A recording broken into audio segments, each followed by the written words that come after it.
Take one. Okay, so we have made it to week 8. We made it to the middle of the semester. And we have our first test this week. Test one, as in the midterm.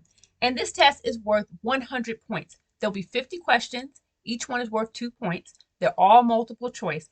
This test is proctored via HonorLock, so you're going to want to take that HonorLock practice quiz to make sure that your computer is compatible and you know what's expected of you.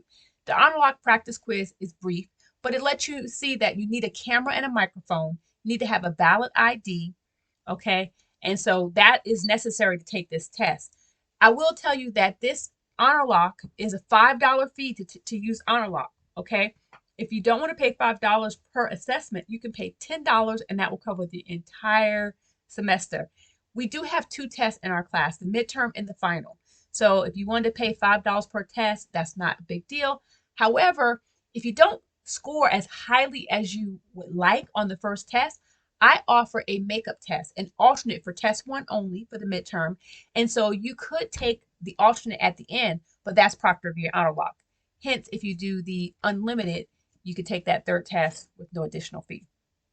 Okay, so other things I want to mention is that the chapters on the test are basically prenatal development, the science of human development, infancy, the first 2 years, early, middle, and late childhood.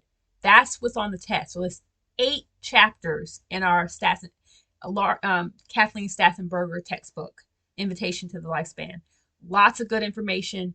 You're going to want to go beyond just knowing the rote definitions, okay? So not just what a teratogen is, but being able to have a scenario and apply what you know to a scenario. You also have some questions that require higher order thinking, such as being able to synthesize information from multiple chapters. You want to know about those theories or the theories and the theorists that we have talked about, such as Erik Erikson and Jean Piaget. Okay, you might have a couple of questions about their theories on the test. If you're not sure about a particular concept, you can always post a question in the questions thread on Canvas, and I check the questions thread 1 to 2 times per day, Monday through Thursday. So it's likely that I'll see your question, reply, and give you some direction.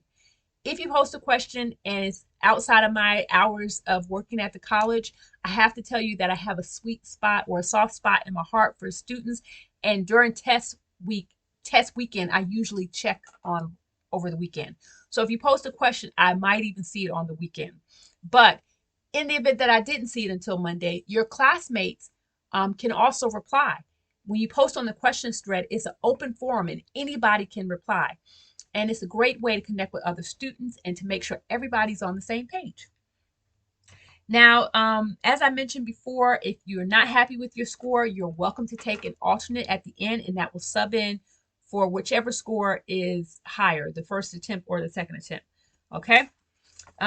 You are allowed a cheat sheet, so 8.5 by 11, so standard typing paper or notebook page. You can put whatever notes you want on the front and the back. It could be handwritten or typed, and you can use that when you take the test. Now, even though the test is proctored, I leave a little note for the proctors so that they understand that students are allowed to use this cheat sheet when they're taking the test. The reason why I encourage you to make a cheat sheet is because it's my attempt at getting you to organize the information, to play with the information, and to go all in. And trust me, the more time and effort and energy you put into creating an awesome cheat sheet, the less you'll actually need it on the test. But if you're someone who has test anxiety, the cheat sheet can come in handy because there's a lot of information. You can go, oh, here I see at the late adulthood stage, this is what Erikson said would be going on. Okay, so yeah, that's what's going on this week. Other things you maybe need to be aware of is that we have a reflection. The reflection is your chance to consolidate your learning, to think about everything that you have experienced over the last 8 weeks and let me know what you liked, what you didn't like, what you were interested in, and what you learned.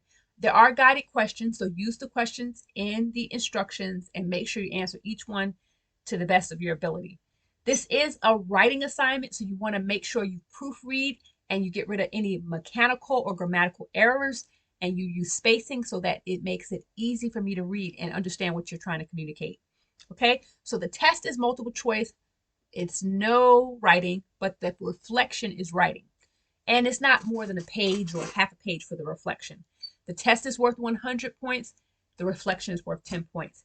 You will also have an opportunity to earn 10 bonus points by completing the crossword puzzle, and that will get you an additional 10 points, but that's completely optional. I will also post a Kahoot, which is just a game with some practice questions, and this will give you a chance to improve your score because you're practicing ahead of time before you take the midterm. I'll also have a practice or optional honor lock quiz available, and this is like 3 or 4 questions. It's just checking your system to make sure that you are all set and ready to go when you take this test via honor lock. Now, the due dates for the test will allow you to take it whichever during a specific time, and I think I set it to open today on Wednesday and to I think it's due technically on Sunday, but double check in Canvas. I didn't write it down in front of me.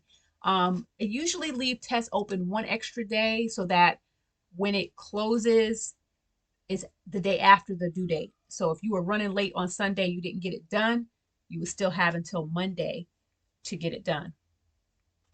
All right. I think that's kind of the main thing that I want to point out. I'm still working on updating the grade book. I'm getting there slowly but surely. There are enough points in the grade book, and once you take this test, there'll definitely be enough points so you can see where you stand at this midpoint. So it's a good chance to also start thinking about your grading. If you have questions, comments, compliments, or concerns, let me know. Drop a comment in the comments below in the comment section. Give me a thumbs up. Let me know that you're watching the videos. As I see that people are actually watching the videos and learning or they're helping, then I feel more motivated to make the videos. But when I see hardly no one's watching it, I'm just like, oh, why make the video? So, it helps. Every little bit helps. Yeah, I think that's it, folks. I'll see you on the discussion board when we get to that.